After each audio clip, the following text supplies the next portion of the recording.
Welcome back, everyone. This is episode 142 of the Jiu-Jitsu Dummies podcast. We are brought to you by Black Belt Digital Marketing. Anything you need to build your business on or offline. It's website design, Google ads, graphic design, local service ads, printing. We can help with just about anything that you need. Check us out at Black Belt Digital Marketing on Instagram or our website, bbdigitalmarketing.com. You can request a free review of your online presence today right there on the homepage.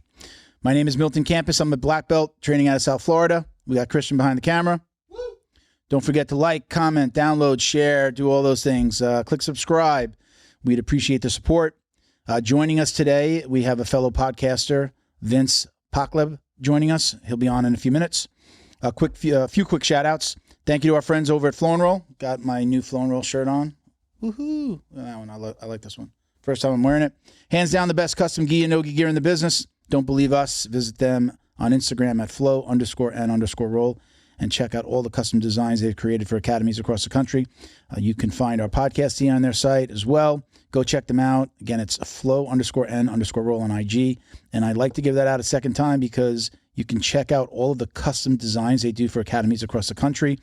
And their big thing is they have a pre-order program. So it allows you, if you're a brand new gym owner, or even a gym owner that's been around for a while and you don't have a lot of money to lay out for new gear, gis, no-gi kits, whatever you need, they have a pre-order program where you lay out a couple $100 for the designs. They put all of the gear on their website on a page for you. Your students can order there, right? So the students are essentially paying for the order, right? So the profit goes towards the overall order. They'll give you anything you need to keep an inventory inside of the school. And you've only laid out a few $100s for the designs. The students are paying everything else. You get the balance. You get the profits. He will send you the money. Or you're buying it in gear. You're putting that all towards the gear. So it's a really cool program. I'll let him explain it. You can email them at flowandroll@gmail.com or visit their website, flowandroll.com. You can also get 20% off of anything you order online, not the pre-order program, but you get 20% off with code JJD. So check them out. All right, Leo Optics. Thank you to Leo Optics. They are a sunglass and apparel company specializing in signature bamboo glasses. I should have them queued up, right? Here we go. These are my favorites. Black, right? These are bamboo, right? Very cool. You get the little, right? Get the black belt stripe, right? You can request your belt color as this stripe. So when you order, you just got to send them a note and they'll put your color here on the inside. Very cool. Their passion is rooted in the jiu-jitsu lifestyle, founded in Southern California with products, obviously, like reflecting the BJJ lifestyle. So check them out at leooptics.com and use code JJD for 10% off. Okay. Appreciate you guys. Thank you for waiting. Vince, let's get you in here. What's happening? Welcome, brother. How you doing, man? I'm great, man. I'm great. I appreciate you having me on. I'm excited. Yeah, man. I'm very sorry I had to cancel on you last month. Pretty sure I got food poisoning. I went to a barbecue on a Sunday by Monday night. I couldn't hold anything down. We'll leave it at that. I couldn't hold anything down or in. So it was pretty bad. I was sick every day. I'm like, I'll be better tomorrow. This will just, be a passing thing. Was sick the entire week from like Monday right through, pretty much wound up feeling better by like the next Monday was when I was like, okay, I'm through it. But it was pretty bad. So I'm sorry I had to cancel on you, but I'm glad we got to rebook and we're getting this done right before Memorial Day weekend. And also, let me say, we didn't mention you are the host of the BizJitsu Podcast, right? Yes, sir. That's how we met, kind of just online, and we started chatting. So let's start there. Tell everybody about the podcast and really what your focus is, and then we'll get into a little bit of your history of jiu-jitsu. For sure, man. Well, a couple quick things. One, I'm glad you feel better, and no worries. I know that things like that do happen, so I'm glad. Strong like bull. I'm glad you're feeling better. Thank you, brother. I appreciate it. For sure. So the BizJitsu Podcast was really born on accident, right? Our goal is to create a business referral network inside the community, and the kind of the essence of how this concept came about was I used to have a older truck. I actually still have it. I just don't drive it. But it is a 2008 Toyota Tacoma, and I took it to the car dealership. And when I took it to the car dealership, I needed to get a service done. the service advisor was saying it's going to cost me $1,900. So me being the skeptical guy that I am, I wasn't ready to jump on the $1,900 option. I said, hey, let me hang back. Let me figure out what the options are. I drove away and a little frustrated because I felt like the service advisor was trying to take advantage of me. So anyways, I started doing some searching online, trying to find a private mechanic. Long story short, I was getting very frustrated because you utilize tools like Yelp and you hear or you read all these great reviews, and then you also find these bad reviews, right? So it's like, man, okay, hey, what is this whole thing? So anyways, I had this random idea that said, hey, if I knew somebody that did jiu-jitsu that was a mechanic, I would just give them the business. And anyways, that's how the whole thing came about. I started to think more and more about it. It was one of those seeds that was planted that never got away. Started to, kind of socialize that within the jiu-jitsu network here in some of the friends that I have inside the jiu-jitsu community of, hey, if I was a jiu-jitsu guy and I was looking for a mechanic, or I was looking for, some type of service, is there anybody out there? Is there anything out there that would where we would be able to do that? So anyways, there was nothing like that. We were talking a little bit offline about BNI and a referral network. So really, that's how this whole thing came about, right? And I started to jot down, hey, what is this thing going to be? And I was thinking about business, and I was thinking about jiu-jitsu, and then I had this random, note that said BizJitsu, and I went online and typed in, okay, hey, is BizJitsu a thing? It wasn't a thing. I said, okay, I think this is where the starting point is. And, the way we've looked at it is we've looked at it in a couple different phases. First one is going to be the podcast, right? We just want to be able to socialize and really bring to light jiu-jitsu owners or jiu-jitsu practitioners that own businesses, and tell the story about their origin story and how they can, what type of services that they have, and really just be able to generate lead flow for these businesses, right? And create awareness for these businesses. And that's really kind of phase one. And that's where we're at right now, which is we're about 40 episodes in and having fun in the process. Still white belt in this whole in this whole podcasting game. Yeah, man. Yeah, it's been fun, man. It's been fun to keep building. Yeah, I mean, look, this is my story, and if the listeners of the show, people that listen to every episode know, I just started this for fun. And it turned into a business. And then when I left my marketing company gig, I've been doing this last May was 5 years. I wound up, leaving my marketing gig. I was getting paid pretty well. It was a good job. And I said, we had sponsors, the podcast was making money, and I left and I was just going to do that. But I know I needed to supplement my income. So I was going to do just like graphic design for people. And then it turned into Black Belt Digital Marketing. And I just then the marketing company took off, and I still haven't been able to do the podcast as much as I would have liked. Like I really wanted to do it very least once a week, and maybe even, sometimes do it, twice or even more, and just put a lot of content out there. And that was the goal. And then the marketing company took off. So,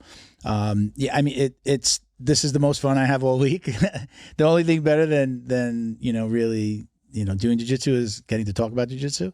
So, it's a great part of my life. And I mentioned to you, I've had people in my life that don't think that this is a job because it's fun, which is the strangest thing in the world. Is like, isn't that the goal, to have like a job that you love? And, how many people could say they have fun at their job? But, this is part of my job now. And then it ties in with the podcast. Black Belt Digital Marketing is the main sponsor. I own Black Belt Digital Marketing, and we get clients from it. You sent us a referral. I've had other referrals that come from, either my gym or through listeners. Hey, listen, I got a guy that needs some help. Can you help him out? So wind up with, I don't have a whole bunch of jiu-jitsu academies that we do marketing for. It's usually a jiu-jitsu practitioner that has a business that we're helping them with. So, it falls right in line with what you're saying. There's so many businesses out there, so many jiu-jitsu people who own businesses. And we know, we're trusting our training partners with our lives in some cases, right? With life and limb. So, I think that we have a tendency to trust people within, jiu-jitsu and the martial arts world. We kind of feel like it, most of the people that we, especially in our own probably smaller circles, we trust. I have a client, I do a training partner, I help him with 4 of his businesses.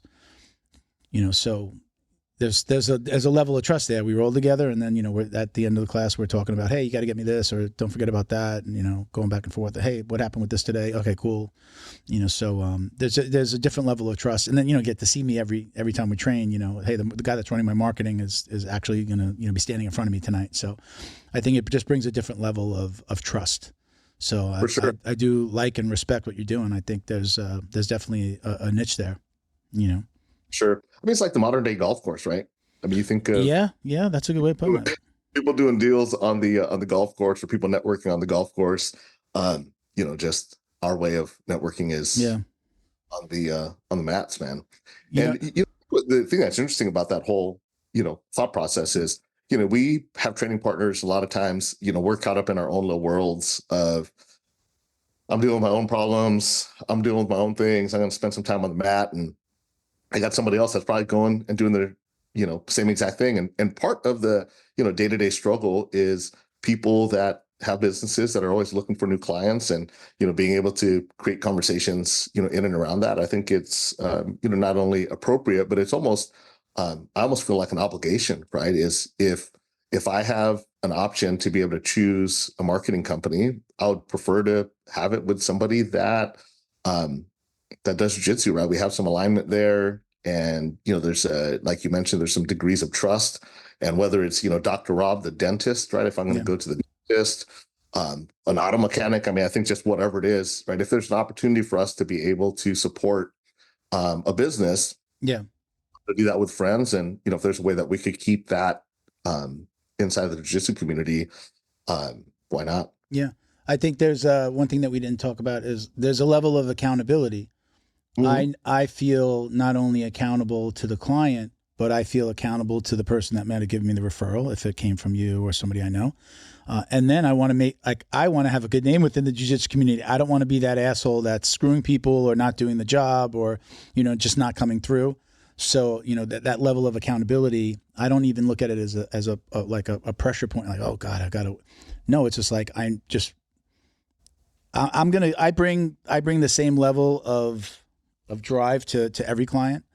But again, knowing that these are people that I've got to see on the mat, I might not see the plumber from Miami much outside of work. I'm going to see these people on the mats at a competition. If I travel, if I go to I'm going to like a jiu-jitsu retreat, like, these are people within the community. Like, we're a big community, but we're a small community, right? We're definitely like a niche, it's the martial arts and then jiu-jitsu, but like, 6 degrees of separation. No, it's like 2 or 3 degrees of separation within the jiu-jitsu community. We all know somebody, right? So that level of accountability, I know, is something that I feel like I really want to do even better on that account. I'll even tell my girls sometimes, like, hey, post an extra time, an extra post per week or something. Like, let's really make sure this takes off for them, because we want to, we want to have that, a good reputation within the community, on top of, having a good reputation, period. Right. So, yeah. And at the end of the day, right, I think it's just, you got a business, right? And you want to be able to do the best work that you can. And, in a case like this, I like that word accountability, right? It's, hey, I'm going to deliver in either way, but because this is somebody that we have some alignment, we both understand what it's like showing up to the mats every day and going through class and learning and going through the whole thing. I think that there's just a, kind of this unspoken relationship, because I know what it's like and you know what it's like. Hey, if there's an opportunity for us to support one another, why not do it and do the best to deliver a great product? So now let's tell people, let's talk about the BNI thing. I just want to mention something. We talked about BNI and then you mentioned BNI. If you are a business owner who can benefit from referrals, especially like local referrals, like meeting with other businesses or networking with other businesses in your area, just go to bni.com and check it out. You can even send me a message if you want to talk about it. Changed the way that I do business, period, to meet with like-minded business owners, or maybe even like salespeople or representatives that are doing it for their company. Like, I got into BNI for my company, but I knew I was leaving, and then I kept my seat when I opened up my own company. So I represent the digital marketing seat I've changed groups, but in the group that I was in for 2.5 years, I was the digital marketing guy. So web design, social media, local SEO, all those things were, if somebody had a referral and knew somebody that needs something, they'd put them together with me, right? No commissions back and forth. The idea is like kind of throw all your referrals into a pot and everybody's going to eat. I make sure that the guy that does auto insurance in my group, he has my business. He also did my renter's insurance. My estate planning guy did my will. So I'm giving him my business, but I'm also referring other people that I know. So it's great. You can use them for yourself. But the idea is really to bring referrals, people that you know, and then refer them. I like to use them first and then be like, that was a great experience. Let me recommend somebody, right? So that's the idea. So, I've been doing sales for over 2 decades, and I kick myself for not joining BNI sooner. I thought it was like a multi-level marketing kind of thing. You do have to like bring other people in. You want to fill seats, like you want to fill industry seats so that you have lots of people in your group and it's more referrals for everybody. But it's not like, oh, if I bring you in, I make money because you make money. It's not that pyramid scheme, right? It's just literally like, let's bring in more business owners into this group. Every industry is represented by one person, and it's how you get business. So when I left my company, I wound up, they didn't fight for the seat. I told them that my group wanted me in the seat. They got a refund they got a credit on what they had paid for my seat. They could have put up somebody to interview for the seat. They didn't. And my group was like, we want you anyway. So just when you open up your company, just put in your application. And I like reapplied and I got into my group. And bottom line is, if it wasn't for other than doing our own reputation management program, like our local SEO program for our company, all of my business came from referrals from people that I knew or from that BNI group. And then those referrals, they worked out well. And then those clients gave me more referrals. And that's just the way it worked. And the reason I'm saying that is because if you are a lawyer, a dentist, doctor, a gym owner, a physical therapist, a chiropractor, anything like that, where you need people locally to, as clients, BNI is the way to go, because you're meeting with other people that are going to, it's in your area. You're going to usually be in a group of people that are located and do business in that same area. And then you're just sharing referrals. I did not spend a dime on any Google ads or any marketing for the first 2.5 years. I just used BNI, and I was getting so many referrals, it kept me busy, and it allowed me to grow and hire and provide medical to my employees, and it's allowed me to do everything. And again, it's you don't have you pay an annual fee. It's not a lot, but the business that I got back allowed me to do this. We just started running Google ads this last December because we were going to hire salespeople, and I needed to figure out what's going to work and what keywords or what do we want to advertise for, and that's worked out well as well. But for 2.5 years, I did not have to do any paid advertising. I didn't have to buy one lead, which was my biggest expense with my first marketing company that I owned for 8 years. Didn't spend a dime on anything.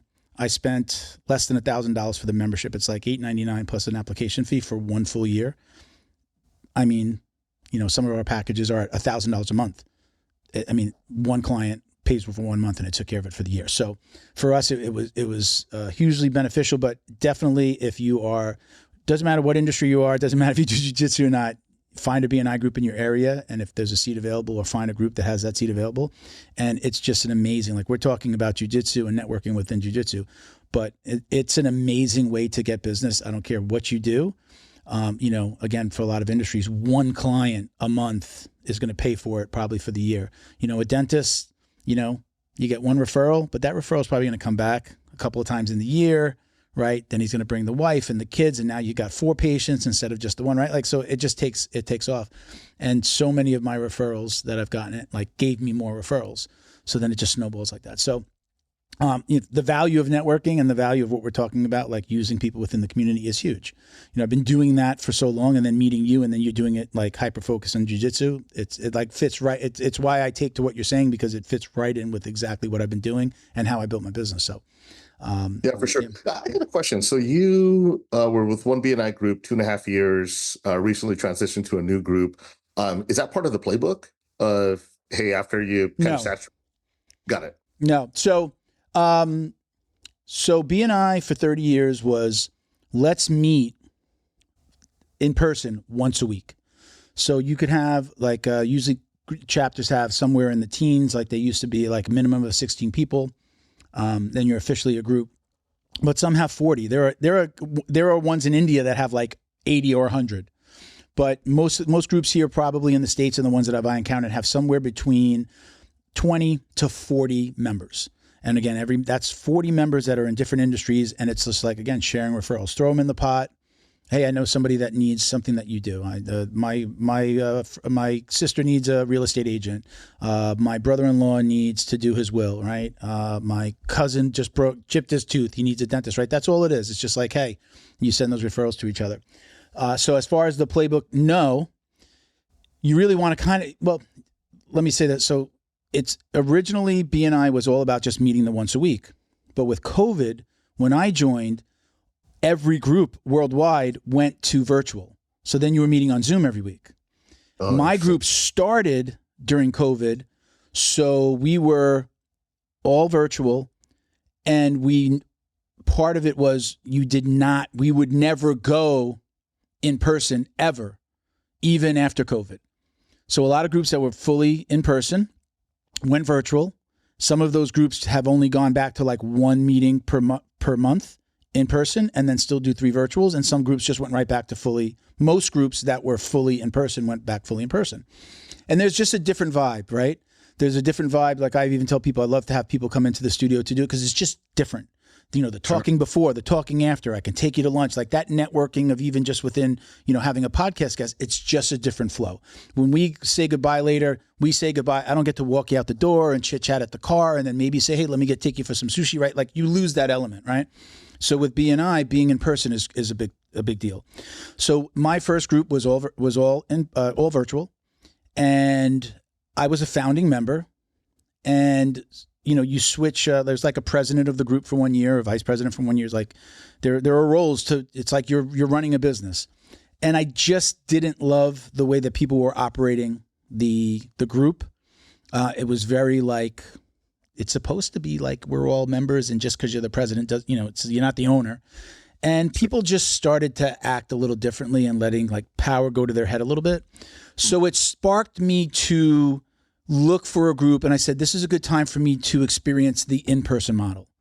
So then I wound up just accidentally, somebody came in and subbed. Sometimes like somebody will come out and sub for somebody that can't make a meeting, like a group member, they'll bring in a sub to sit in their seat for that day.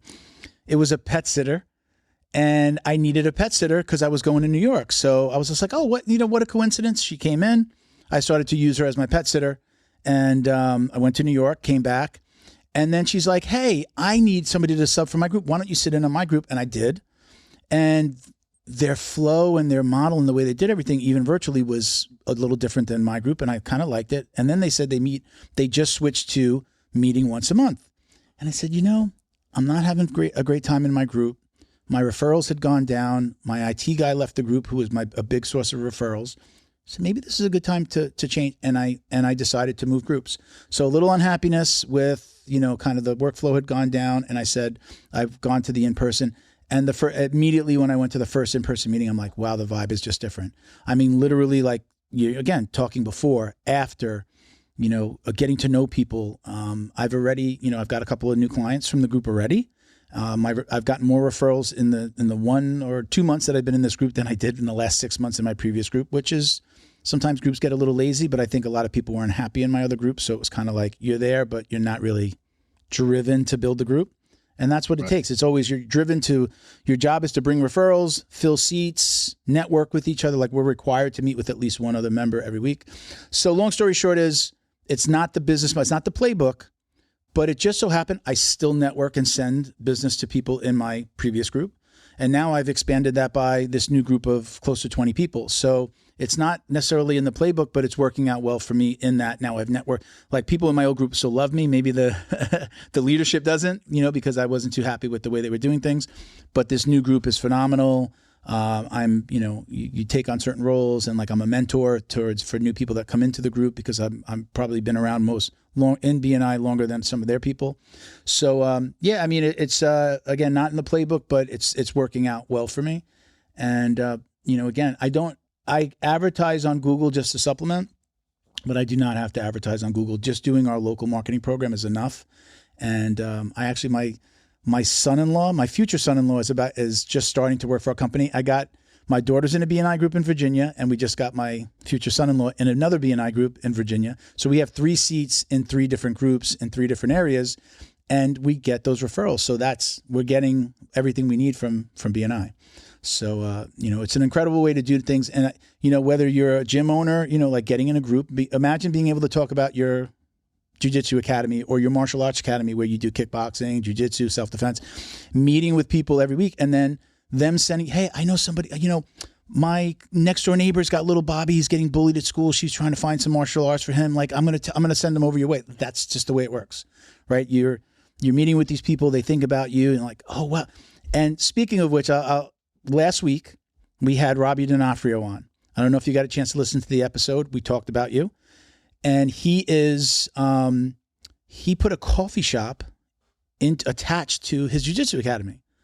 So it's just like, yeah, but it took off for him. So, right. So people can just come and get coffee, or the parents can get coffee, sit in like a Starbucks-like coffee shop, and through the windows watch their kids. He's like, people can work. You can bring your computer. It's just like a Starbucks, right? And he's doing a meeting. He's doing something, I believe, in September, where he's going to teach other business owners to do this. And I mentioned to him, because I know you have a franchise background, I said, I told him I'm interviewing somebody next week. We've been developing a relationship and a friendship. And you should really speak to him about what you're doing. And I know you want to teach people how to do it, but is there a franchise model outside of like the Jiu-Jitsu Academy side, right? Where we're like, members of, right? Like I see Combat Base in the background there, like, right? That's the, like you're an affiliate, essentially. What's the other word? Not an affiliate, but right, you're, kind of under that umbrella of a main, right? Hoist Gracie, and like, right, he's the guy that put the black belt, or like, lineage or whatnot. Right. Yeah. Right. Well, Chris Howder, right, is Combat Base, right? He's at the top, and then like there's Combat Bases all over the country, right? So I mentioned to him, I'm like, it's great that you want to teach people. I get that. But is there a money-making model in here for the coffee shop side of this that would be something franchise related, right? So I mean, I mentioned you, and I said, not only do I think he'd be a great interview for you because he's got I think he's got like maybe 3 locations and 700 students. Wow. 700 students for 5 locations, for 10 locations is probably good, right? 700 students. I believe he said, he was saying like he's got a few different locations. So, number one, I wanted to put him together with you because I think he'd be a great interview for you to talk about that, the coffee shop side of things and how it's affected his business. Like it's an amazing interview. So I got to put you guys together. But yeah, the franchise side of what you do, I'm not sure if you have advice for him on how he could I hate the word take advantage of, but really, right, like offer that service and help people, but make it a franchise. So I don't know if there's a fit there. Yeah, no, I'd love that introduction. And you know what's interesting is I heard about this concept at our academy. There was somebody talking about coffee shop attached to Jiu-Jitsu Academy that was out. He's out in Florida, right? Yeah, he's in Riverview, Florida. He owns Gracie Brandon. Is his main location. Yeah, literally. I mean, somebody was talking about that. I mean, it was probably a week or two ago. Yeah. I think I have a friend of mine who's a Gracie Baja Academy owner out here in Southern California, but he also owns a coffee shop. That's his primary business. Yeah. He created a coffee roaster operation where he's now distributing the coffee beans that he sells out of his shop that he makes coffee out of his shop. Yeah. And anyway, so we were chatting about him, and some other guy had jumped in saying, "Oh, is that the guy who owns the coffee shop / Jiu-Jitsu Academy?" I'm like, "No, I didn't know who he talked about." So yeah, man, I love that. I love that introduction. That'd be awesome. Yeah. He's I mean, it was the reason that I asked him to come on the podcast originally was I saw the concept. I saw that he worked with Flow and Roll, and I was just like, I love the concept, and obviously I love talking about business as well as jiu-jitsu. So I invited him on. I actually reached out to Sean. I'm like, what do you think of this guy? Good guest. He says, absolutely. I said, make an intro. He put us together. And then he started he's made a push on social media. So he's been building. I think he went from I think when I reached out to him, he was under 10,000 followers. And by the time we had him on 3 weeks later, he was at 15. He's one of these guys that's doing the whole kind of under 1 minute, jiu-jitsu tutorials. Like every move every white belt should know, or, something like that. So he's been doing that, and actually, like kind of the core group of people in his area, it looks like they might be working with the same people. There's a bunch of them doing. I think her name is Chris Rodriguez, who we've got scheduled on the show for next month. She owns She owns the Gracie Academy up there. Matt Arroyo. I don't know if you see Matt Arroyo stuff. He's the one that who's not Groot. Who's the right? Who's the wrestler that does that just got his brown belt? The big guy that's one in the Marvel movies. Who's the big guy? Batista. Batista's a brown belt. I believe he's a brown belt under Matt Arroyo, or at least he trains with him. So like that whole group in like North Florida, I believe they're all in North Florida. They're all kind of related and work together. So we have Chris coming on, but like I could see like there's similar content. Chris, Matt, and Robbie. I could tell like it's similar formatting and the way that the videos are done, but they're all making that big push and they've all really, really grown on social media. So that's another like good business side to talk about. There's the coffee shop, but then there's this push on social media. That content creation. I mean, that's big right now, right? It's just like, and I love I like to consume my jiu-jitsu that way because I'm not big on like buying, tutorials. But, watching those little things that like, it kind of fixes my jiu-jitsu. Like that's where I feel like I'm at, or at least what I like to do. Wow, they do that arm bar different, or they do that omoplata different, or they grab the hip differently or move the foot. I like to catch those little things. So I love that. I love consuming jiu-jitsu that way. Unlock the power of your online presence with Black Belt Digital Marketing. Their reputation management program ensures your Google business profile is seen by more potential customers. Black Belt Digital Marketing is your full-service digital marketing agency specializing in local SEO and reputation management. Boost your business today. Visit bbdigitalmarketing.com. Your success is their priority. Special thank you to the crew over at Flow and Roll for all their support. Flow and Roll is renowned for their incredible no-gi rash guards, shorts, and leggings. Flow and Roll has quickly become the premier custom apparel provider for academies big and small throughout the United States. Reach out today to discuss your custom order and ask about their incredible pre-order program. You can send an email to flowandroll@gmail.com or visit their Instagram at flow_n_roll and shoot them a direct message. And yes, they can create an awesome custom gi for your academy as well. Visit flowandroll.com to check out their awesome designs, and while you're there, pick up a Jiu-Jitsu Dummy signature tee exclusively at flowandroll.com. And remember, you'll get 20% off your purchase of t-shirts, rash guards, or gis with code JJD. So I've really taken to their stuff, and they've all really built a following over just the last couple of months. Now, do those guys? They all have the coffee shop model attached to their? I don't believe so. I think Robbie is the only one that had that's Robbie's thing. But he's again, he wants to spread that. He wants to spread that knowledge, and it's noble of him. But at the same time, again, I mentioned, maybe there's, is there a franchise opportunity here? Is there a way to do this? He's going to do some type of seminar. I don't know. Maybe he'll make money from the seminars, or maybe he's doing it for free. I don't know. But he does want to get, jiu-jitsu school owners together to kind of, he wants to teach them what he did. If you look at his stuff, look at his videos, the video that caught my eye was one where he was walking through the coffee shop. And I was just like, what a freaking great idea. And, he's like, I don't have a waiting area on the jiu-jitsu side. It's all mats because the coffee shop is the waiting area. You're a parent. You want to wait for your kid. You're going to be over there in the coffee shop. You're going to grab a coffee. You're going to grab a water, right? Maybe you bring your computer. You can get on the Wi-Fi and work. So it's just a great vibe rather than just, having parents sit around and play on their phone. I've always seen, you've probably seen it. You can tell me, right? Like there's the coffee shop. There's the, like get your smoothies, right? Like a lot of gyms have had that. But I honestly, every gym that I've seen had that, like it winds up going out of business. Like the way that he set it up, it's its own business. It's his own business, its own staff. It's not like the gym, the coach has to run over and make a smoothie for somebody, right? It can't be that. Then it doesn't work. It has to work by it being its own business, its own staff. People can go into the coffee shop and have no knowledge of or interest in jiu-jitsu and go get a coffee. And that's what his model does. It just so happens that you can walk from one store you can walk through the door into the academy without having to go outside, right? So like they're attached.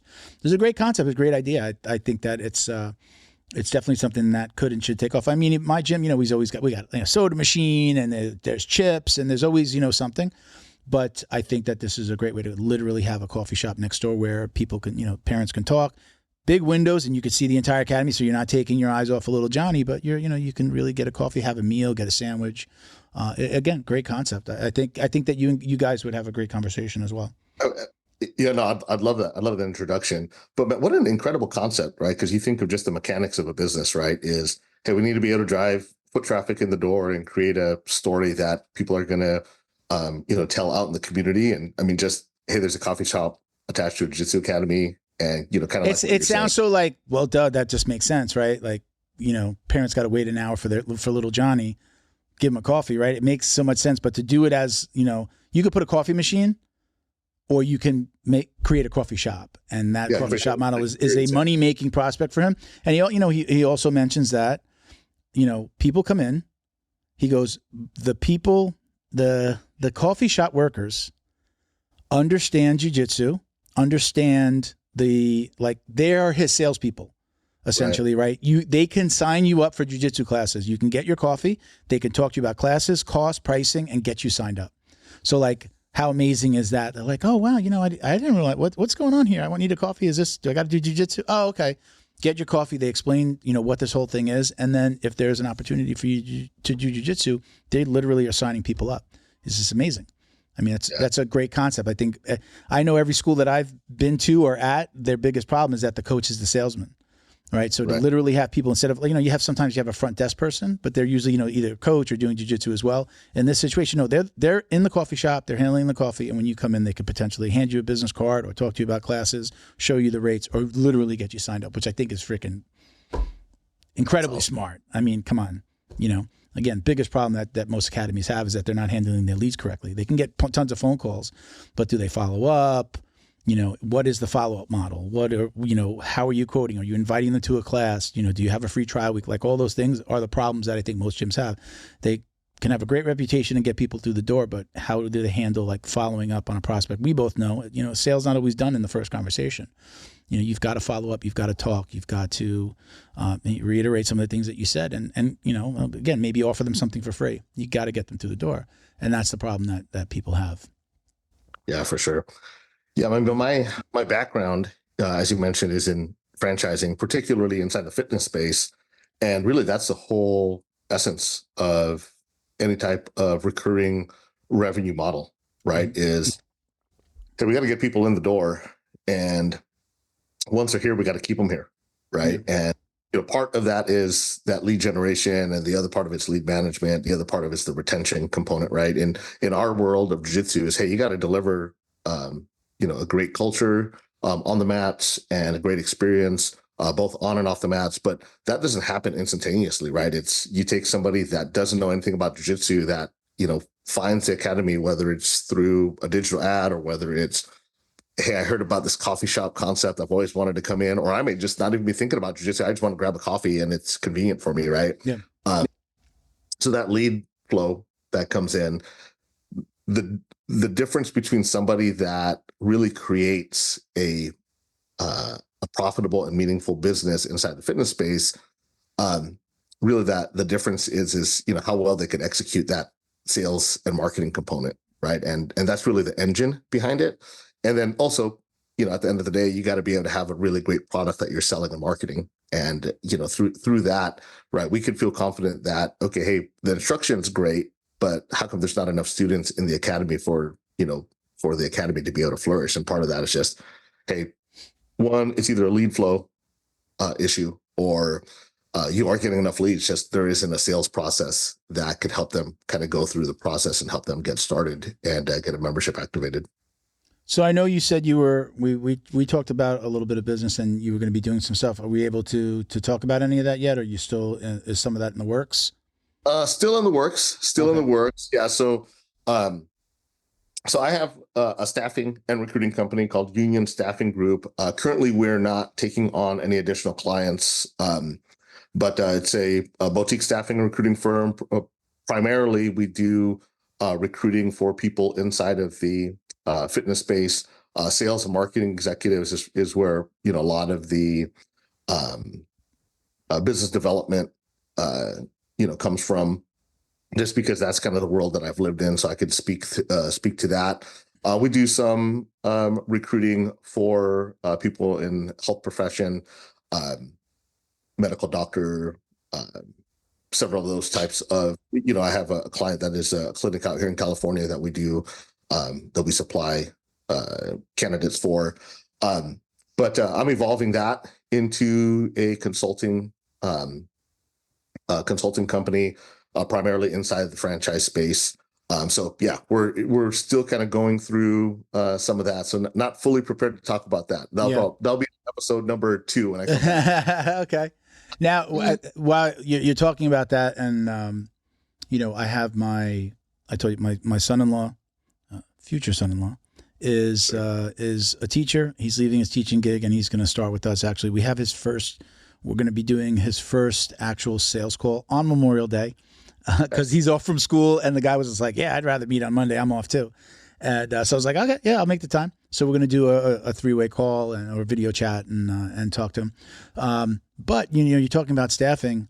I'm always looking for, I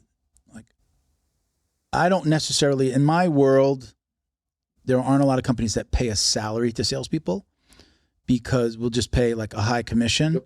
And then, right, it's just, based on what you want to do, right? How much work you want to do. If you wanted to be a full-time salesperson, I would certainly talk to somebody about, okay, these are the things we could do. And maybe there's some type of salary, or there's a base with maybe a lower commission, but we can do a higher commission. And it's, your work is, you want to make more money, do more sales. So, I mean, I know you mentioned, you talked about sales and marketing, and you said the people that you kind of represent or that you help. I would love to talk to you about, I could use salespeople. Ideally, I don't need somebody full-time. I need somebody that has those contacts with gyms, academies, people that need to get their location more exposure, could use more local business. And what do gyms and academies need, right? They want local business. That's exactly what we do. Our product is for those people to get more exposure, to increase their Google business profile exposure, not only in their backyard, but in a wider service area.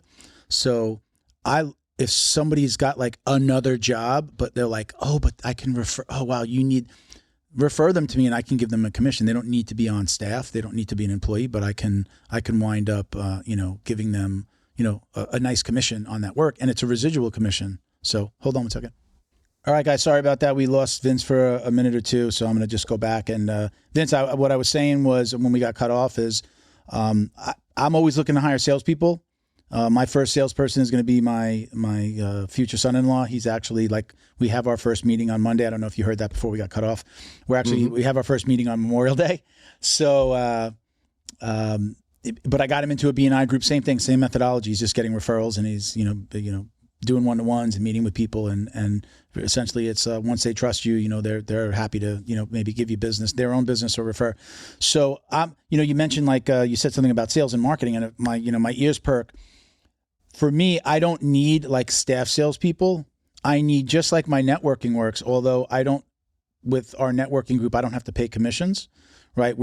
My payment to them is giving them a referral, trying to refer them business so that they can make money, right? So sure. I don't know if this model would fit anybody that but I'm always looking for somebody to at least kind of send referrals, but on a regular basis, be a salesperson, but they don't need to be a full-time salesperson. They don't need to sit in an office and make, cold calls all day.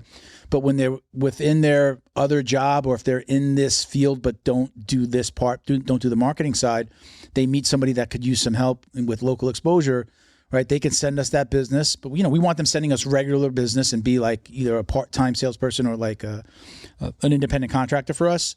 And then we would pay them a percentage, depending on, how much they're working for us. It could be a higher percentage.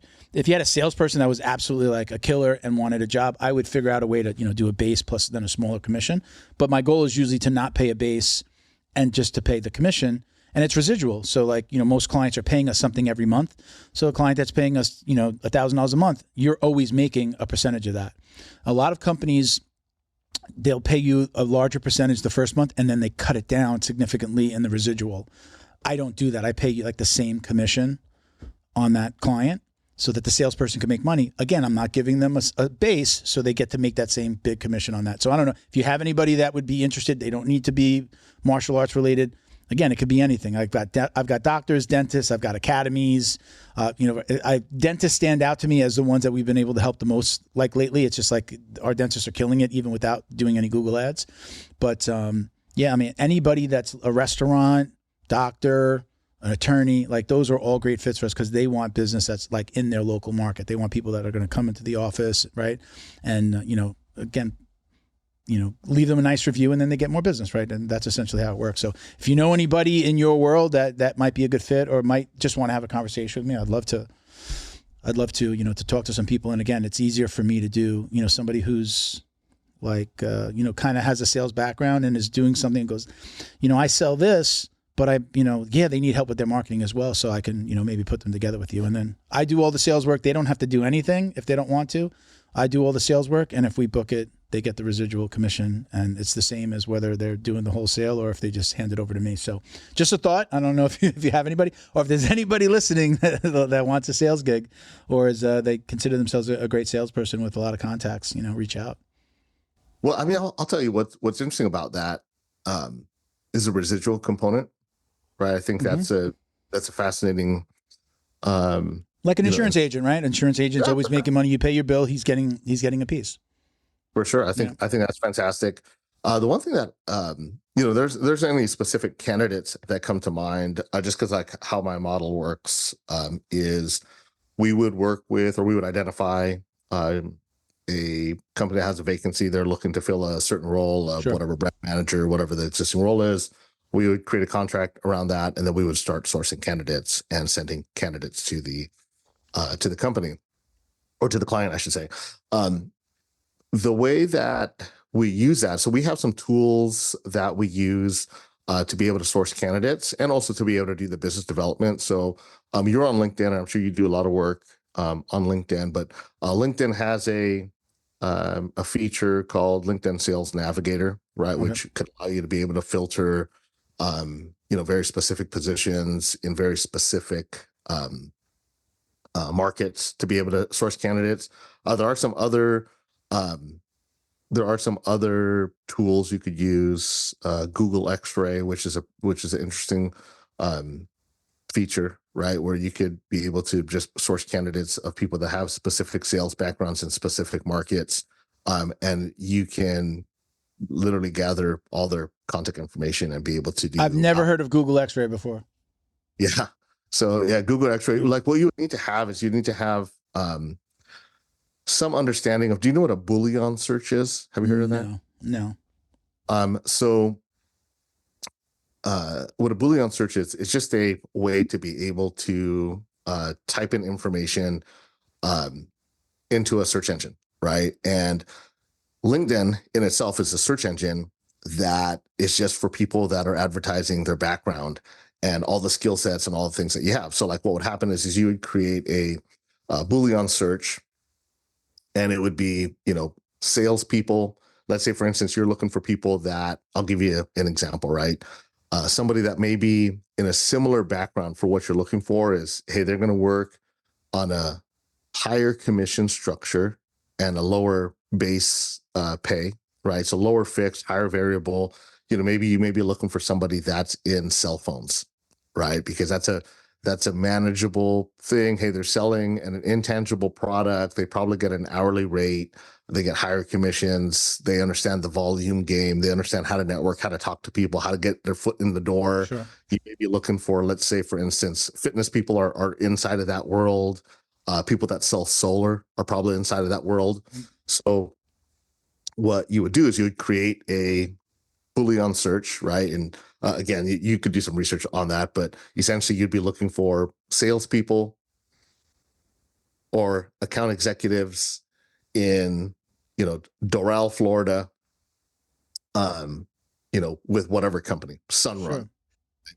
And you would put in this various, very specific search so that it's very particular in regards to like what you're looking for. If you're looking for somebody that has this and that, or this or that, you would type it out specifically. You'd put that into Google X-ray, and out will come everybody that fits the criteria inside of that search. And I mean, literally, you could create your own little database of people that fit that criteria, and then from there, you would put together your own outreach campaign, right? Gotcha. So I use a system called Dripify, which, as we put together candidates, we create a potential candidate list, And then we would create the outreach, right? So there would be, a specific message that would go out on LinkedIn, that we would send out an email. Then I would look at their profile. Again, there's just very specific things that would happen through that process to be able to get that person's attention, right? Because when you're thinking about recruiting, how it works is the best candidates are not looking for jobs. Sure. The best candidates already have jobs, right? Mm-hmm. And the tough part is a lot of companies will just use resources like Indeed, or post, job recs on places like LinkedIn or whatever the case is, which is a great place to start because it does help you find the people that are looking for that type of job. The problem is they are looking for a job, which means they don't have one, right? And usually the reason they don't have one is there's something that happened, right? So the recruiting process is really, I'm going after people that they already have chops. They're already doing well at another company. We're just trying to find a reason for them to, almost, would you call that kind of like headhunting a little bit? That's kind of like headhunting, right? That's exactly what it is. Yeah. Okay. That's exactly what you just explained makes a lot of sense why my inbox fills up so much. Why I get, and it's funny because I get those like, hey, we understand that you're the CEO of this company. And essentially I'm getting headhunted. And more specifically, I know when it's coming from LinkedIn because it'll say, like the way that Black Belt's listed, it's Black Belt Digital Marketing -USA because I get like Black Belt Digital Marketing was taken. So when I see that, I know it's from LinkedIn. I usually just delete it. I'm like, I can see spam from LinkedIn, delete. Yep. So yeah, but it makes a lot. What you just said. Oh, this is why I'm getting it, and this is how they're getting my info. Because they'll give me some details about myself, and then LinkedIn or they'll have the website. Some of that makes stuff. Sense. Yeah, some of that stuff gets pulled off of your current profile, and it gets put into this, right? So as you type in the follow up, it would go to hi, first name, sure. right? Milton. Yeah. I see that you are position CEO of right.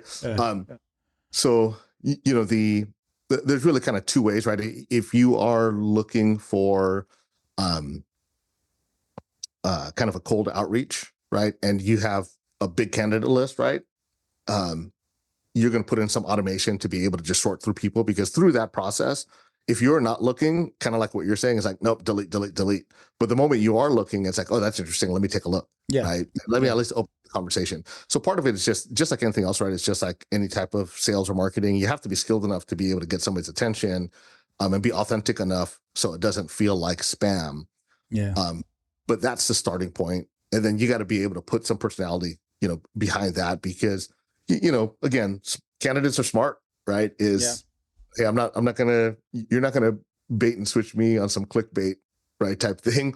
But if I am in the market, I am looking, and it is an appropriate fit, right? You got to be able to play the volume game, right? It's just like any other. Yeah, I know though. I'll see the ones that say like, "Hello, Black Belt," like it's picked up the beginning of the company name as my first name or something. So I'll say, "Hey, hello, Black Belt," and I'm like, delete. Immediately I know it's not a human being behind it. I know that it's it's AI or it's some automation. But I mean, I'm not looking for a job. If you got me on a list somewhere, whoever's out there, I'm not looking for a job. I am looking. I'm not aggressively trying to build, but I mean, I'm sticking within that referral model, which I think is great for any business, jiu-jitsu or otherwise, right? Just to, right? Jiu-jitsu academies, like you're getting referrals from like, little Johnny's mother is talking to her best friend, like, this is amazing. Johnny's doing great. And, his bully's not bothering him anymore, right? That's a referral, right? You've just mentioned it. It's a referral, or they leave a Google review, right? Like those things are so important. So like within this world, it's the same thing. I don't care where it comes from. And again, I'm willing to pay for that referral. I usually only pay, I pay when it's something consistent, like if it's like, hey, I'm doing this as a job. I know you're not paying me a salary, but hey, I want to build up a residual commission with you. And the beauty of it again is like when you're paying residual like that, it allows somebody to build up and then come work for you more, or at least go, okay, I have this residual commission built up and it's just as good as a base salary. And I know I'm going to build more, and I might even give them leads or access to our database of people that we might not have booked. And now they've got something to start with. But, I'm like super low pressure sales. Like people come to us and we're so busy and we get enough referrals that I don't feel like I need to chase, but it would be great to chase our database, which I don't, which like usually there's so many new prospects that it's just like, okay, let's focus on somebody that actually wants to do business, let's not focus on the people we have to chase.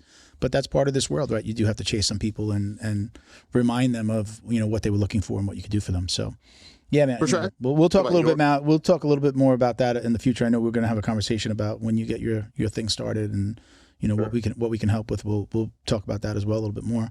Let's transition into we haven't talked a lot about jiu-jitsu specifically. I see combat base in the background. I mentioned that before. Is that the academy that you go to? So I train at 2 academies. My home academy is my professor is Thomas Kenny. He has an academy here in Corona, California, where I live, called TKJJ, Thomas Kenny Jiu-Jitsu. So I train there. That's usually my home club. I'm a early morning. I train early morning. We have a group of 6 a.m. folks that we come in and train. Combat base, I supplement my training with Chris and Melissa Howder. They are out here in Southern California, so fortunately, I'm able to get down to the combat base garage. Every so often. I try to do that at least once a month. There was a point there where I was going a little bit more frequently. Just logistically, it's not the easiest to be able to get to. But Chris and Melissa Howder are fantastic. But my home academy is Thomas Kenny Jiu-Jitsu. So I don't know how much you know about Chris and Melissa. Do you want to tell people a little bit about who Chris is and kind of that background? Again, I don't know how much you know about him. You probably know more than me, but why don't you tell people a little bit about who he is? Yeah, for sure. So Chris Howder is one of the I'll use air quotes dirty dozen. He I guess started jiu-jitsu out in Torrance, California, where the original Gracie Academy was. He had a wrestling background and was inside of a wrestling room at El Camino College, and somebody was showing this mount position. And him being a wrestler, he thought, okay, well, I could just bridge my way out of that. And anyways, that person got on mount, and Chris said, man, this is something special. What is this? And he thought it was Aikido. And the guy said, no, this is actually jiu-jitsu. And anyways, he was referred over to Horion. And the guy said, hey, call this guy Rorion. It was a telephone number. He had called it. This was in the 90s. Oh, actually, it was probably in the late 80s, because he got his belt in 1996. So it would have been in the late 80s. And he started doing jiu-jitsu under Horion. And the way they did jiu-jitsu back then was you would pay for private. You would go to the garage, and you either had a private with Horion, with Hickson or Hegan. And he ended up getting his black belt from Hegan in 1996. Anyways, he's just fascinating guy. Let's talk about the Dirty Dozen. He was one of the first 12 Americans to receive his black belt. Correct. And am I saying that correct? Like, he was one of the first American black belts under, BJJ black belts, period, right? But, specifically under really that lineage of Horion and then Hegan. I guess really I don't think Hegan's under Horion, right? I mean, they were kind of like, right? No, they're cousins. Yeah, right. So they're kind of at that same level. So one of the first American black belts, let's just say it like that, right? So there's that group of the Dirty Dozen, right? Correct. Yeah. So he was one of the first 12 people to get a black belt here in America. Yeah. He's a great follow. Just search Chris Howder. What is it? Hauter. He's a great follow. He's got a very unique take on jiu-jitsu. He's definitely has that old school take. If anybody knows, you've probably seen a video. If you do jiu-jitsu, you've come across a video where it's like the golden rules or something. He has the rules of jiu-jitsu. It's just like, about staying on top, like when on top, stay on top. If you're not on top, have a guard that's impossible to pass. Do you know that? Do you know it? Can you say it better than I'm? Yeah, for I'm not sure. doing it justice. Yeah. Always be the guy on top. When on top, stay on top. And when on the bottom, have a guard that you cannot pass. And anyways, yeah. And then the fourth one is just like, what is it like? Like go back to rule number 1, be on top or something like that again. Yeah, exactly. Yeah, that's basically it. But yeah, I mean, his philosophy. I mean, he's just a very interesting guy to be around. I had a chance to meet him at a seminar. And anyways, through that, I started to do a little bit of research, and he has a concept called Combat-Based Club, which is a club that you can come in and participate in. That's essentially how I found them. Fortunately, I'm locally enough here where I could drive out to that garage. I'm sure a lot of people have seen it online, but that green garage. And yeah, I mean, he's just a fascinating guy, great guy. I mean, the nuance and jiu-jitsu, or the nuance and detail to jiu-jitsu is very fascinating. Also, too, I think what's interesting about him is he's 59 as a black belt, still very active, doing seminars, roles with students, actively teaching, doing all those things. But again, just helping the old guy jiu-jitsu in me, right? And being able to make sure, he has this phrase of, it's not about who's good, it's about who's left. Okay. And, the goal there is to be able to, make sure that, hey, I could come back to be able to do this again, right? Another day. Mm-hmm. So anyways, he just has some very, very unique philosophical views on jiu-jitsu and training. And also too, I mean, again, just you have that much mat time. There's just little details and nuance that I get a chance to be able to pick up. So the cool thing about my current situation is I go train at the academy with the home team Monday, Wednesday, Friday. I'll get a chance to go out to Chris's. He has an open mat on Thursdays and Sundays, or I frequently do privates with him as well. And, the cool thing is I can come back and work on a couple things, or if I'm getting stuck at my academy on Monday, Wednesday, Friday, there may be some things that I may be trying to work through that I could bring to him and say, hey, what do you do in this situation? And I can come back and be able to do that. So yeah, I'm a proponent of cross training. I love that. I think it's great to be able to have some additional looks. Plus also too, just in that room, in his garage, I mean, there's just some assassins that are in there. What in that garage scenario on an open mat, how many guys are on the mat at any given time, or how many people are showing up to an open mat like that? I mean, it's private because you have to be part of the group. But there's people from other different academies that are all part of this kind of Chris Howder combat-based club. Sure. That are out here that are local enough to be able to go there.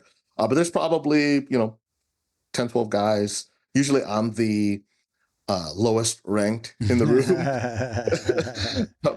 more times than not, I'm the lowest ranked person in that room. And yeah, it's just great, man. Yeah. The amount of technical proficiency that you have. And then also too, again, I'm a big fan of just getting looks from other people that have more experience. I think it's great to be able to test and try new things, and also just pick up little nuances on what they're doing, or be able to ask questions in regards to, hey, how did you do that, or what were you doing to me here, and being able to couple that with my my home training and my consistent training is always fun. That's awesome. Does he not? He never opened up like let's just say a regular gym. It's always been out of his garage, right? But he's got combat-based affiliates all over the country, maybe all over the world. Yeah, so he has combat-based affiliates that are all over the world. He spends a lot of time doing seminars, and he also has people that are part of his lineage, right? So that Straight Blast Gym is part of his lineage, which, again, they have, just a lot of folks that came out of that Straight Blast Gym. That's all part of that Chris Howder lineage. So I've been to one combat base when I went to, we used to work with We Defy, which is a great organization, still love them. We worked with them a lot in the first couple of years, had them on a ton.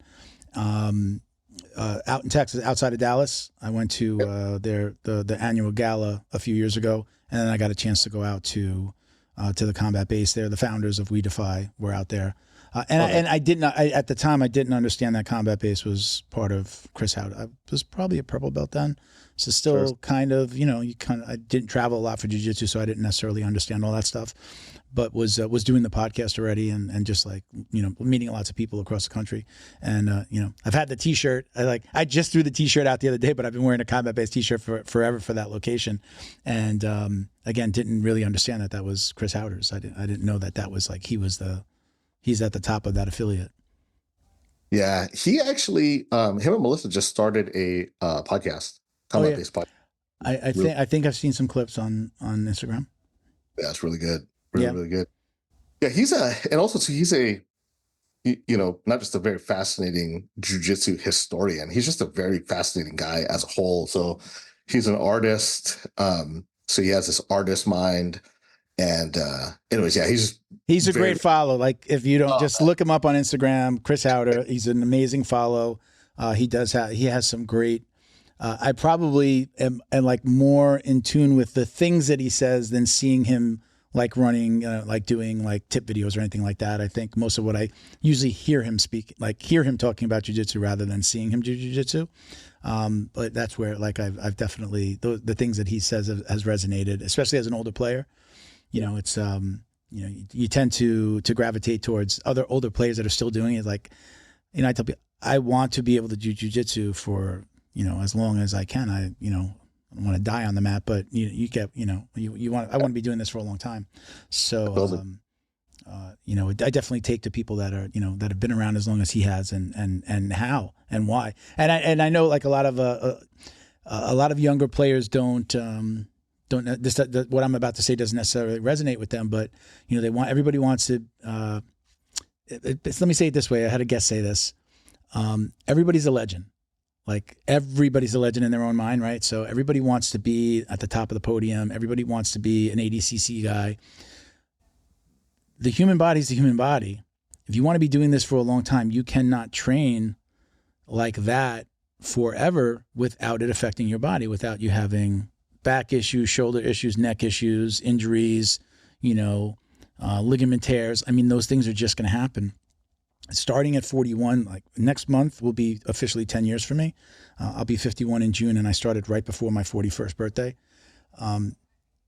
I have known since early on, I mean, I was addicted in the beginning, but probably once I got to about purple, I realized like, I have to roll differently if I want to survive. I rolled with a buddy last night. He's in his late 20s. We were just transitioning. He was trying to do he was trying to sweep me. And I was like, whatever, he fucked up his knee. And we were probably both using a lot of muscle and strength in that moment. His ankle got caught underneath him. And it was just like, he tried to sweep me. He tried a butterfly sweep and it didn't work. And his foot got caught.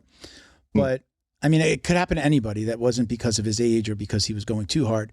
But like, I am super conscious in those moments of like, if I'm muscling something, I'm like, let me come back. Let me not muscle this because I'm going to hurt my back. I'm going to hurt my shoulder. I'm going to hurt my neck, whatever it may be.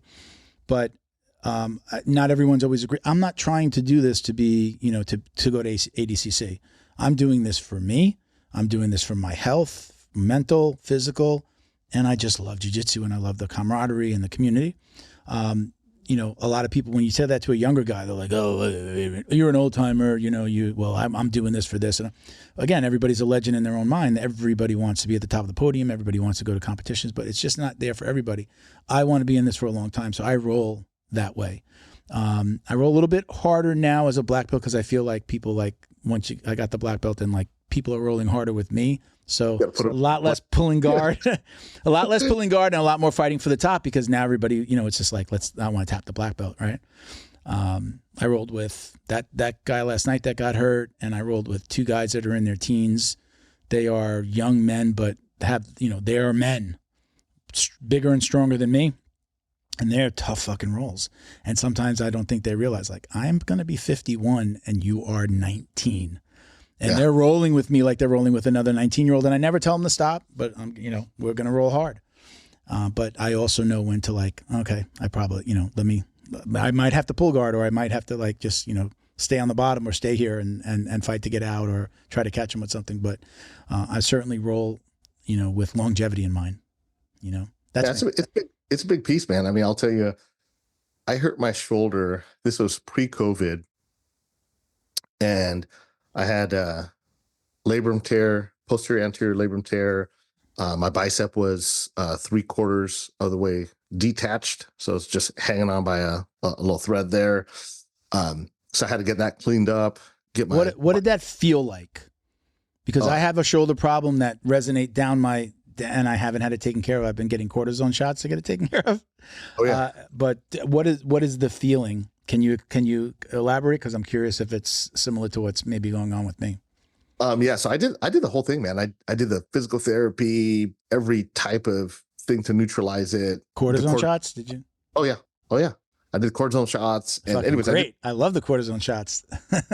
well, the funny thing is mine wouldn't even take. Really? So yeah, I had the cortisone shot, and anyways, it did nothing. Right. So how did it feel? Besides painful, it was more just a very big loss range of motion. Okay. So, and even still, like I had that surgery, that was pre-COVID, and I don't have full range of motion in my shoulder. But during that time frame, I could probably lift my hand up to maybe my nose range. That was the highest it would go. And about furthest it would go probably is 45 degrees out. I couldn't put it out to the side. Okay. So that was just terrible. And then also to just my ability to be able to grip, like initially was fine. But I mean, we know how jiu-jitsu is, right? There's a degree of like isometric hold to be able to hold something inside of that. So any type of like deep underhook where I would have to be able to grab was, very uncomfortable. And it got to a point where I would roll and I would essentially just get onto my left hip to be able to hide my left shoulder. Okay. And everything would be in this, right hand, right butterfly. I would kind of go into a half guard in that way. But anyways, it got too bad where I couldn't do it anymore. And, I eventually ended up getting surgery done. I think I'd approach it differently now. If I was to ever get re-injured, I would want to explore this whole stem cell thing, right? To see if there's a way to be able to repair it that way. But the other part of it too is the reason I got injured was ego. And the reason why I didn't get it fixed was ego, right? Yeah. That was very revealing to me. And then that happened pre-COVID. Now, what was the ego? Not wanting to be off the mat, or just like, I'll get through this, no big deal. What was the ego side of it? Both, yeah. Right? It was just hey, I don't want to tap. And hey, it's fine. I'll get better and I'll work through it, right? Because again, historically, those are things that you'd be able to just work through, but just you can't work through injury when there's that many. I had, again, my shoulder was torn in two places. My bicep was hanging on, and it's just, man, you can only do so much, and it has to get repaired. And so, anyways, when I lost or when I had the surgery, COVID happened.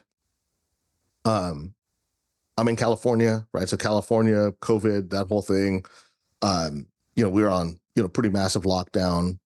And so finally, when I had a chance to get back on the mats, I was like, man, you know what? I got to approach this way differently.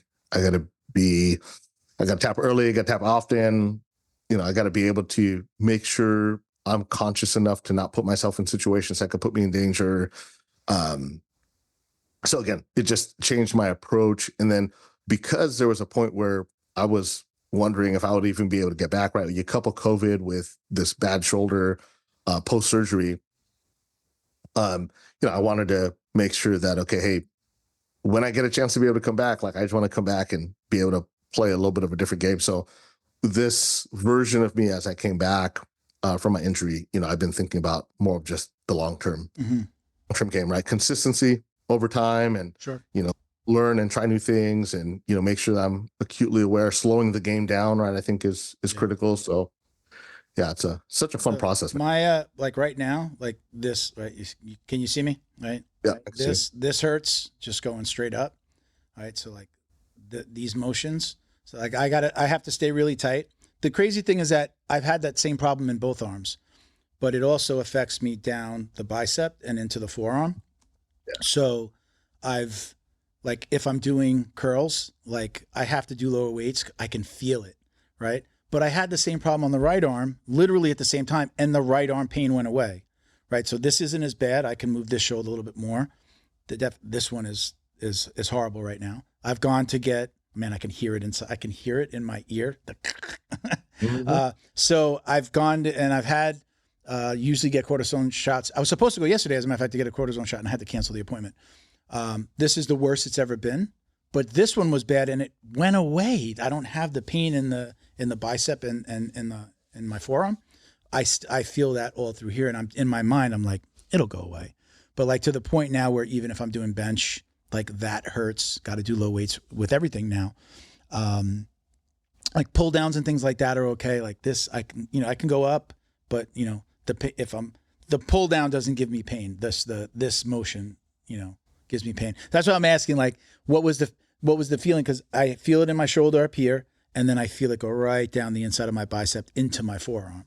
But again, I had it on the other side. It went away. So in my mind, like, again, maybe it's ego. I guess I haven't called it ego before, but I'm like, it'll go away. Okay, just don't go crazy with the weights. I actually have less pain when I go to jiu-jitsu than if I go to the gym and do weights. In jiu-jitsu, I stay tight, I haven't had I haven't had somebody try to even somebody can Kimura me that's not going to hurt here. It's if somebody goes like this and brings it across, all that hurts right there. So, that, and I just try to avoid that. And funny enough, I play on my right. Right. Yeah. So this is the arm that I've got, underhook, and I do a lot of lockdown stuff, such like lockdown sweeps. So, I'm definitely, you made me think of it. I go, no, I really don't try to extend the arm too far, because if I extend it and they catch it and they bring it up and over, it's really painful. Yeah, for sure. Yeah. Not fun. And, just through time, I think just, and also I guess just experience, right? You start to understand like, okay, I can't hang out too long inside of this. That's fascinating, man. Yeah, man. I hope that I hope that I get better, but again, going back to, I want to last as long as possible, but I don't want to be off the mat. That's the hard part. We a lot of times don't get injuries looked at because we don't want to be off the mat. In our minds, like, shit, if I don't go for a couple of days, I come back almost feeling like, did I forget stuff? I know it's just in my mind and it's not real. But there is an element of like, man, I haven't trained in a couple of days. Am I going to be shitty today? Like, I feel like I'm going to be shitty today. My energy's there. My body hurts less. But there's this little element of like, man, I haven't drilled in a couple of days. I haven't done, am I going to move the same? Maybe I'm crazy and I'm the only one that happens to, but even just a short time off the mat, I'm like, oh, man, I can't believe it. Right? I feel like, everybody's going to be better than me. Even at black belt, you have that feeling like, oh God, I'm going to be, I'm not going to, am I going to be good? That usually goes away after as soon as you get on the mat. You start. As soon as I touch someone's feet, I'm like, that's I break someone's grip. Like, okay. I don't even know if we said you're a purple belt, correct? I am purple belt. Yes. Purple. How many years have you been at purple? How long have you been? Been a purple belt about 1.5 years. Okay. So I don't, time on the mats, things like that. You're looking at a brown in the next year or so. I mean, we'll see. Right.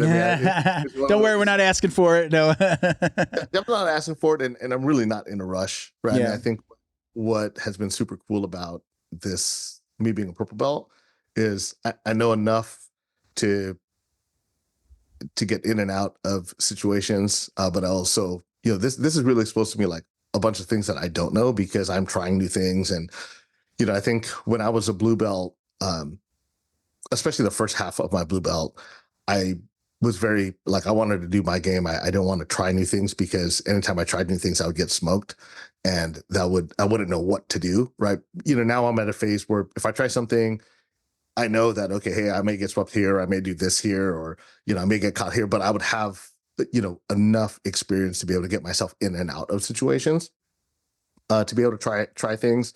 But, the more and more I try things, I realize, oh man, I have, some gaps in the game when it comes to this.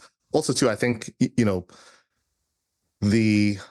because of this cross training, kind of process that I've been doing, I've been working through just very specific sequences of things, right? And okay, hey, what's the fastest path to the back here, and can I go from this side to this side? And hey, how do I maintain some ride time on the back, right? And be able to go here, just be able to work through those things. And the more I do that with different bodies, I start to realize, oh man, I'm not as proficient, or like, man, I got to get better. Because I could do this on a lower belt, or I could do this in somebody that is my size, but someone that's bigger, I can't, right? So I start to, I'm at a point where I'm beginning to expose like where the gaps are in the game. Yeah. So yeah, I'm not in a rush of anything. I just love training, man. Look at when you get a chance, when we get off, we just put out the first video from the Robbie D'Onofrio episode that we launched this week.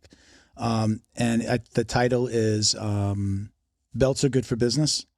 And the question, we were kind of talking about like the expectations at each belt.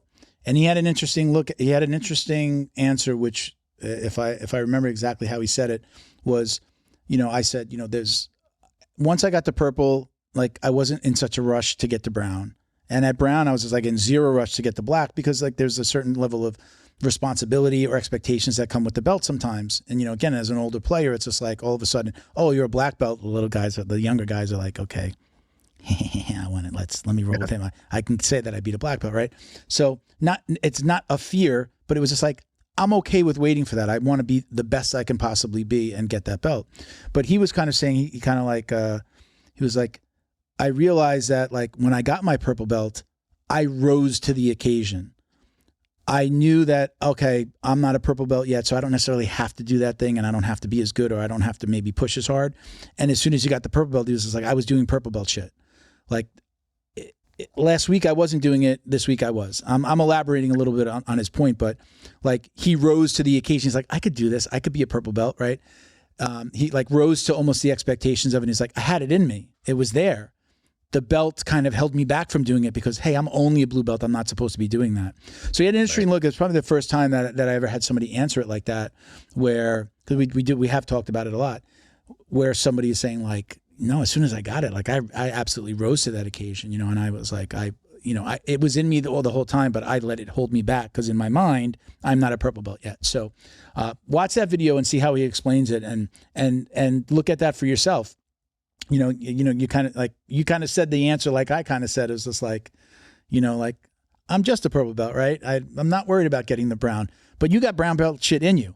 There is brown belt knowledge in you, and it doesn't change anything. And part of what I said, which we don't have in that video, what my reply to him was,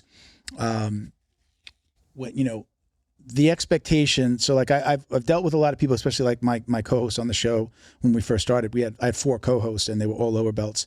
And every time a belt promotion was coming, it was just like, oh, I don't want that belt, or I don't want a stripe. Like I don't deserve it. I understand a belt promotion, right? And you get your blue and you got your purple. It wasn't here you are a purple belt and here is all the knowledge of purple belt. No, it's you are now going to start your purple belt journey, right? You know everything that at blue.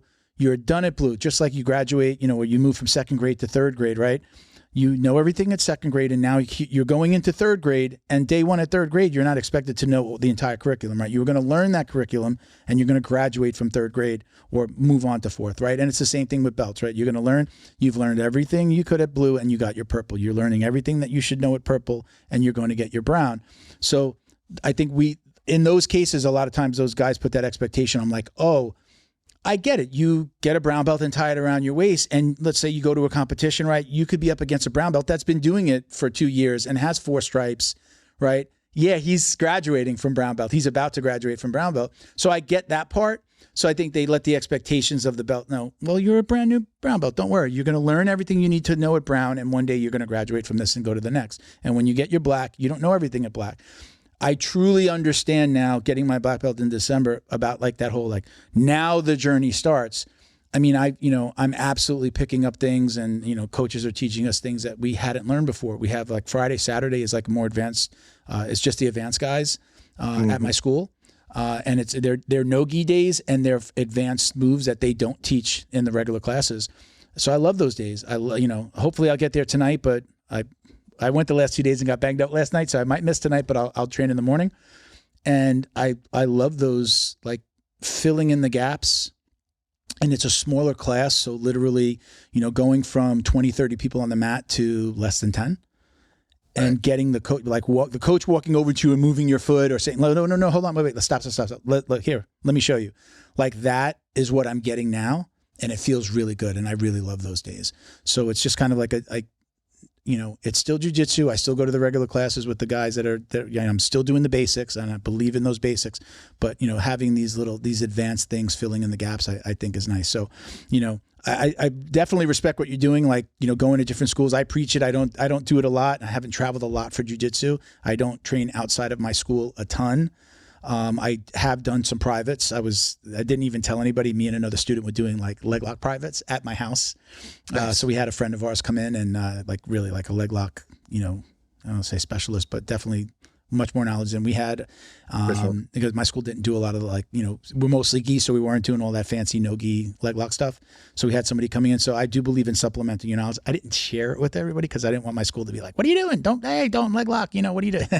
So, but I do believe in that, and hats off to you for realizing that and traveling back and forth. And it's good, when you're doing a certain, type of jiu-jitsu, or you're doing your typical jiu-jitsu moves with the same people in your school all the time, to go out and try those same things with somebody else and be like, oh shit, this doesn't work. Like, all the weaknesses of your training partners, or what you can get away with, or what they know. And you know what you know, and you kind of know what they know.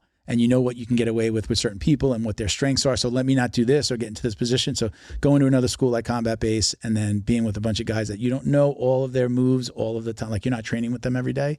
I think that's a good look. And in the beginning of my journey, I used to do an open mat with another school. My school did an open mat where we went to them every other Saturday, and then they came to us every other Saturday. So it was like always this group of guys. We didn't train together all week, but on the weekends, now we're trying out our shit on each other, and like the shit that worked in school did not work with the, in the open mats. So it's a good look, and I definitely recommend that to people. This whole creonch thing that people used to have, you can't travel to schools, like that is so gone now, that it's like, yeah, you better cross train, and you need to, show, especially if you want to compete and you're doing tournaments, you've got to train with other people. It's key. Yeah, for sure. I think what's I have another place I go to, Mythic. Jeff Nolasco, he's a black belt under Mauricio Chinguina, which we're pretty tight with that Chinguina lineage as well. But Jeff, who he and I have known each other for some time, and he's a guy who's my size, and I'll periodically go over to his academy and do privates with him. And again, I think it's just, even if it's periodically, right? Yeah. Being able to go out and do a once a month with somebody else, whether it's a private or go jump into a class or jump into an open mat. I think just anytime you can get some additional perspective is always good. And what's interesting is like hearing you, just this conversation is making me think of, do you know who Urban Meyer is? Urban Meyer, Doesn't sound familiar. So he's not a jiu-jitsu guy, he's a football guy. Okay. Yeah. So Urban Meyer, he's a... If they don't do jiu-jitsu or MMA, I probably won't know their name. All good. Yeah, so he's a famous football coach. I don't want to kind of get too lost in that, but he wrote a book called Above the Line, and it was one of the books that really registered with me. And there was really a concept in there where he talked about mental reps, practice reps, and game time reps. And a lot of this conversation, you had talked about, hey, I'm not the guy who could sit and buy a big instructional, but I process information, in whatever 1 minute versions, right? That's easy for me to be able to understand. And some people are the opposite, right? They can gather instructional. Some people, like, I just like watching jiu-jitsu because, one, it's entertainment, right? But going on to Flow Grappling and just watching whatever Mika Galvao event, or, compete, like just watching that to me is very interesting. Yeah. So, that would be really considered this mental rep. And then whether you're going to a private or, hey, we're going to have an advanced class and it's just a smaller group of more experienced guys, and we're going to drill and get into the nuance and detail around our foot placement or our grip or whatever the case is, that's going to be the practice rep. And the game time rep is just, hey, when we go live inside class, or if you're a competitor and you're going to go to competition, that's where the actual game time rep is. And, someone that is really looking to be able to get and maximize their skill set, you got to be able to have all of those three components, right? You got to have the mental, you got to have the practice, and then the actual game time. Sure. And makes a lot of sense. It's a very unique kind of package. So anyways, as we're talking through all this, I'm like, that the Urban Meyer thing was just kind of resonating. I got to go to jiu-jitsu tonight now. I'm not going to miss tonight now. And I'm sit down and watch. Even if you go sit down and watch, at least I'm getting the mental rep of what's happening. So listen, we went a little longer than I expected, so we're not going to do our full drill down, but I do want to ask you, our most important question. Do you or do you not wash your jiu-jitsu belt? I wash it. Every time? Every session? 100% of the time. Yeah. So I always did up to black. I have not washed my black belt yet. And You're kidding. I have not washed it, but I spray it with either Neutral Zone. They were an old sponsor of us. I think we got that's Neutral Zone Clean right down here at the bottom. Or I spray it with Lysol and then I hang it. I'm waiting for my embroidered belt from Flow and Roll. And once I get that, I'm like, okay, then I'll wash my other one. I've said this a million times on the show, but for your benefit, I want it to right now. I want it to fade because of the training, and I want it to last as long as possible. I mean, obviously, right? I mean, the black belt is like one of I'm old enough that I'm probably not going to see coral or any other colored belts after this, so I really want this one to really last as long as possible. I've always had 2 belts at every rank, so I think maybe other than white, but every blue through brown, I had 2 belts, so I just didn't care. I throw one in the wash. Oh, that one's wet. Take this one, go to the gym. So I didn't care, and it became a joke about the belt washing. One of my old co-hosts used to get on me. He'd be like, "That's horrible. That's miserable. You're washing away all your knowledge." Like he would really like dig into the old, bullshit about, the sweat and blood of your training partners is feeding, like it's like what's the guy with the hair? What's the you cut. I know exactly who is that? I forget. Crazy guy. Yeah. No. Well. No. What's the old biblical story about the guy with the Samson. hair? Samson, right? He cut his hair, right? As the power was in the hair. That stuff is bullshit to me. So, but this is the first time I haven't washed it, and part of that too is just I've actually normally I would throw my gi. We only wear white, so I throw my gi in the wash, and I didn't want the black to fade onto my gi either. So I'm like, I'll just hold it and throw it in with my darks. And then I just never did it. And I'm like, oh, let me just leave it. I'll spray it. And I've just started to do that. So normally, but every other belt, I've just always thrown in the wash and that's it. So I'm a belt washer, but now I've become, I did get that tip from other people like, hey, just spray it with Lysol. No big deal. I will wash it. I'm not going to never wash it. But hey, Flow and Roll, Sean, you're supposed to get me my embroidered belt. So when I get that, I'll wash my other one. So let me leave it here. Do you have anybody that you want to shout out? I don't know if you want to. I'll give you a second to say hello to anybody that you want to shout out. Yeah, for sure. So a couple of quick things. Home team, TKJJ. Thomas Kenny has been an instrumental part of my jiu-jitsu journey, right? Him and Mauricio Chinguina. Both of those have been probably the most influential people inside of the jiu-jitsu journey, if you will. Of course, obviously, combat base, right? Melissa and Chris were building a great relationship here as of, probably the past year or so. And again, they just build an awesome environment and a place for people to learn and grow in their jiu-jitsu journey, I think is a critical piece. Other than that, the BizJitsu. Give them the handle. What's the handle on Instagram? It's BizJitsu. Sorry, you stumped me. I should know this. Right? It's at BizJitsu_podcast. BizJitsu_podcast. Unlock the power of your online presence with Black Belt Digital Marketing. Their reputation management program ensures your Google business profile seen by more potential customers. Black Belt Digital Marketing is your full-service digital marketing agency specializing in local SEO and reputation management. Boost your business today. Visit bbdigitalmarketing.com. Your success is their priority.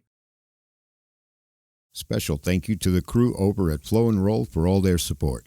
Flow and Roll is renowned for their incredible no-gi rash guards, shorts, and leggings. Flow and Roll has quickly become the premier custom apparel provider for academies big and small throughout the United States. Reach out today to discuss your custom order and ask about their incredible pre-order program.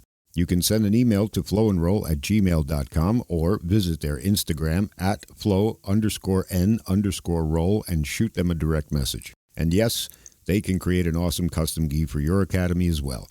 Visit flowandroll.com to check out their awesome designs, and while you're there, pick up a Jiu-Jitsu Dummy signature tee exclusively at flowandroll.com.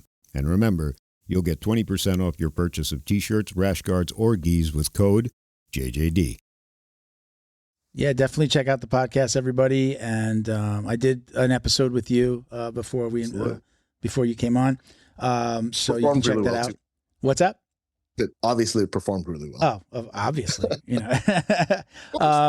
So yeah, listen. Thank you for coming on. I really appreciate it. Let me throw a quick shout out to our friends over at Combat CBD. You can check them out at Combat CBDs with an S, combatcbds.com. I take these every single night. Not only are they delicious, they actually help me sleep really well. So that's something that I always have a problem with. So check these guys out. And you can check them out on Instagram. I believe it's just Combat CBD, if I'm not mistaken. You can check us out at Jiu-Jitsu Dummies for all the ways to watch, listen, and support. My personal IG is Uncle Milty BJJ. I get a lot fewer messages there, so if you want to reach out to me, you want to communicate, that's probably the better one to go to. But thank you for watching and listening, everybody. Don't hang up. Vince, we're going to take a picture here, a couple of pictures for some promo stuff. But thank you for watching and listening, everybody. Peace, love, Jiu-Jitsu. Us.